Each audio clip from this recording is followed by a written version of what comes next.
Salut l'équipe asymétrique, c'est Stéphane et bienvenue dans la vidéo d'aujourd'hui dans laquelle je vais te montrer comment je trouve des actions qui ont un fort potentiel de surperformer le marché. Si tu veux savoir les outils que j'utilise pour faire mes recherches et si tu veux savoir comment je trouve des opportunités sur le marché, c'est la vidéo faite pour toi. Allez, c'est parti!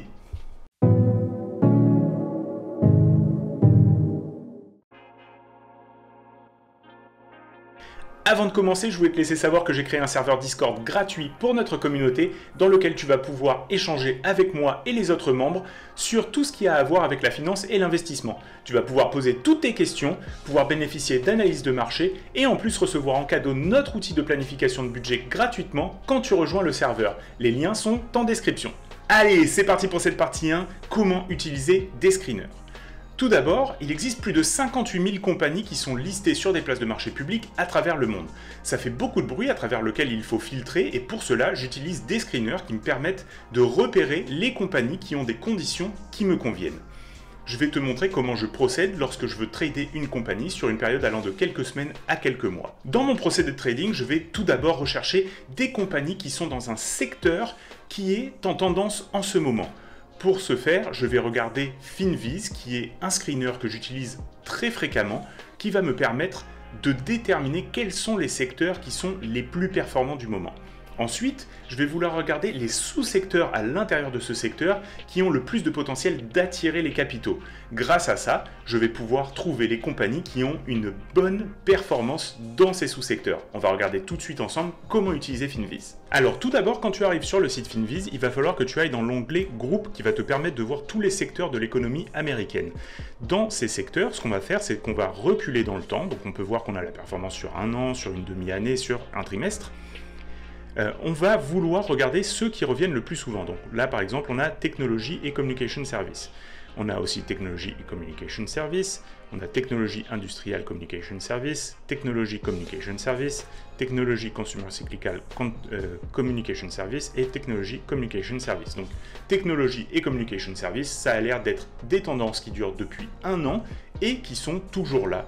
On va vouloir se concentrer sur ces deux secteurs-là pour trouver les pépites qu'on a envie de chercher. On va, pour cet exemple, cliquer sur Technologie. Donc on va regarder ici dans le groupe, on va aller dans Industrie Technologie et ça va nous permettre de voir les sous-groupes dans l'industrie technologie pour essayer de trouver quel sous-groupe est en train de surperformer par rapport aux autres. Donc si on recule, on va pouvoir voir que sur un an, les semi-conducteurs, computer hardware et software infrastructure, ils surperforment. Donc on va remonter comme ça aussi pour voir ceux qui reviennent. Là on peut voir semi-conducteur, semi-conductor equipment, computer hardware. Semi-conducteur, semi-conductor equipment, computer hardware. Semi-conducteur, semi-conductor equipment, computer hardware. Ici on a l'énergie solaire qui commence à se réveiller, donc ça c'est intéressant. On peut voir qu'il y a une petite tendance qui est en train de se réveiller tranquillement sur l'énergie solaire depuis une semaine. Ça peut être un placement qu'on peut faire un peu plus early en se disant ok, la technologie ça performe et là le solaire il retrouve un petit peu d'amour, on peut essayer de trouver des stocks dans cette industrie là, mais on voit que semi-conducteur equipment est encore ici bien présent et ici solaire et semi-conducteur equipment, computer hardware est toujours présent. Donc là on a vu que computer hardware et semi-conducteur c'était probablement les deux secteurs qui ont une bonne tendance depuis un an à l'intérieur du grand secteur technologique. À partir de là, il va y avoir deux choix qui s'offrent à toi. Soit tu vas pouvoir prendre le choix simple d'investir sur un secteur au complet ou même un sous-secteur à l'intérieur de ce secteur en utilisant un ETF qui a un high beta par rapport au S&P 500. Ou alors tu vas pouvoir prendre le deuxième choix qui est d'aller chercher une compagnie individuelle à l'intérieur de ces sous-secteurs qui elle-même surperforme à l'intérieur du sous-secteur. On va regarder bien sûr les deux options ensemble, mais pour te simplifier la vie, je t'ai fait une liste des ETF sectoriels aux États-Unis qu'on va regarder ensemble tout de suite. Là, tu peux voir la liste des ETF sectoriels. Donc, on a XLE pour l'énergie, XLF pour la finance, XLK pour la technologie, XLV pour la santé, XLY pour les biens de consommation cyclique, XLP pour les biens de consommation de base, XLU pour les services d'utilité publique, XLC pour les communications et XLB pour les matériaux. Ce que je te suggère de faire, c'est de prendre un screenshot de cet écran et d'ajouter ces différents ETF à une watchlist TradingView, ce qui va te permettre en fait de les regarder une fois de temps en temps et de te positionner sur ceux qui te permettent d'avoir une surperformance par rapport au S&P 500. C'est une façon simple en fait de surperformer le marché sur des swing trades qui peuvent être très intéressants sans avoir besoin de faire des recherches très affinées sur des compagnies individuelles. Et maintenant, on est de retour sur Finviz pour aller trouver les compagnies qui, à l'intérieur de ces sous-secteurs, ont des bonnes chances de surperformer le marché. On va donc se concentrer sur les semi-conducteurs pour l'instant et regarder à l'intérieur de ce sous-secteur quelles compagnies sont les plus intéressantes. Il suffit de cliquer sur semi-conducteurs ici et ça va nous emmener à la liste de toutes les compagnies qui sont sur le marché américain dans ce sous-secteur. Là, on peut voir qu'on a 65 compagnies au total. Donc déjà, c'est beaucoup plus facile de filtrer à l'intérieur de 65 compagnies. Mais ce qui nous intéresse, en fait, c'est de trouver les meilleurs à l'intérieur de ce sous-secteur. Donc pour faire ça, on a 3 onglets ici en haut qui sont descriptifs, fondamental et technical. Ces 3 onglets, eux, ils vont nous permettre de filtrer encore plus à l'intérieur de Finviz pour aller trouver vraiment les pépites sur lesquelles on a envie d'investir. La première chose que je vais te faire faire, c'est d'aller chercher des market cap qui sont au-dessus de 2 milliards. Je fais ça parce que ce que je veux, c'est trader des stocks qui, oui, ont un gros potentiel de surperformance par rapport au marché, mais je ne veux pas non plus qu'ils aient vraiment une énorme volatilité parce que j'ai pas envie de m'exposer sur des périodes de plusieurs semaines à plusieurs mois sur des actions qui peuvent vraiment avoir une volatilité extrême comme c'est le cas des petites capitalisations. En ayant des mid-cap et des large-cap, on va quand même diminuer un petit peu ce potentiel d'avoir une énorme volatilité. Et je vais conserver les stocks qui ont des plus grosses volatilités pour prendre des trades qui sont peut-être sur des plus petites unités de temps. Là, on est sur du swing trading, donc pour moi, c'est mid-cap et large-cap uniquement. On va vouloir que le volume moyen soit au-dessus de 1 million.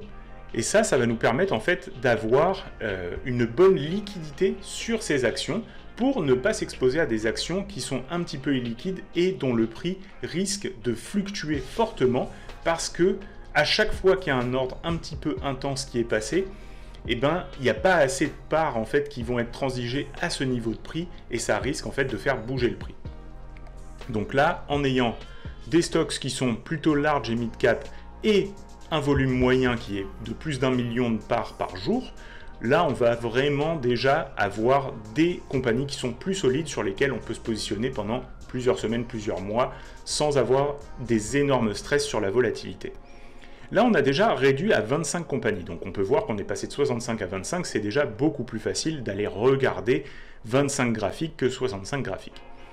Ensuite, on va vouloir aller regarder le volume relatif. Le volume relatif, lui, ça veut dire que comparé au volume moyen sur une période donnée, imaginons 30 jours, si en moyenne chacune de ces actions trade 1 million de parts par jour sur 30 jours, et bien si on est au-dessus du volume relatif moyen, ça veut dire qu'en ce moment, ces compagnies-là, elles sont en train d'attirer l'attention vers elles. Et c'est ça qu'on veut, en fait. On veut des compagnies qui vont surperformer le marché. Donc on veut des compagnies qui sont en train d'attirer les investisseurs qui risquent de faire monter le prix.